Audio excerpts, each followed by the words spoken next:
Мен сіздерге бір қызық нәрсе айтайын, соны дейін тыңдаңыздар. Джордж Оруэлл дегенді білесіздер ме? Жазушы, ағылшын.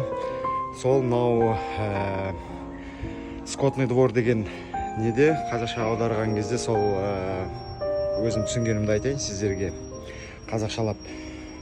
Мынау қазіргі біздің қоғамға ұқсайды кішкене. Мынау нелер қорада тұратын малдар билікке келеді да, өз анау несі болады ғой, бақташысы, енді малға қарайтын адамы, соның хозяйыны болады, сол қожайыны болады. Сол алады да, кішкене пиво ішіп кетеді, малға қарамай кетеді, аналар қарны ашады. Сонда бір анау қабан бастық болады да, ішінде мынау малдарды қарайтын. Сол өлейін деп жатқанда айтады, мынау переворот жасау керек, өйткені біздің не дейді, өміріміз бәрі осылай бітеді дейді. Кішкене ауырып қалсаң сойып тастайды, бәрібір скотобойняға кетеміз, нетеміз, давайте бас көтерейік дейді.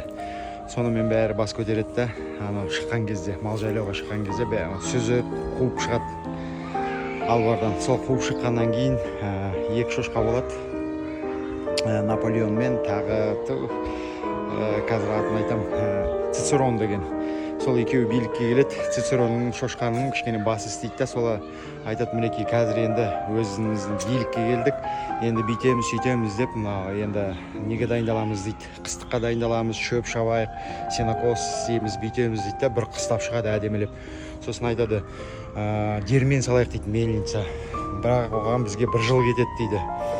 Сол кезде біз электричествода өткіземіз, тоқ өткізгеннен кейін дейді, жұмыс күндерін қысқартамыз 3 күнге дейін дейді, демаламыз, тамағымыз көп болады дейді, бәрі не болады дейді, енді түсініп отырсыздар ғой, бәрі жақсы болады дейді. Бірақ Наполеон деген қасындағысы оппозицияда жүреді да постоянно, сонымен қырылысып, итого қырылысып, мельница салдыртпайды, бір иттермен кіріп келеді, ананы талатып қуып жібереді.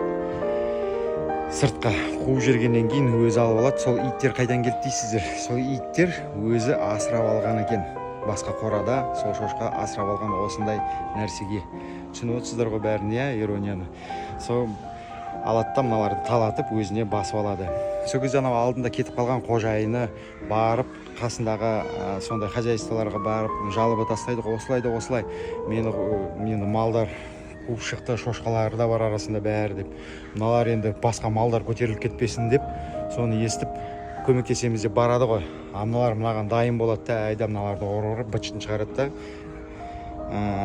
Старый қожайынның өттен бір тебет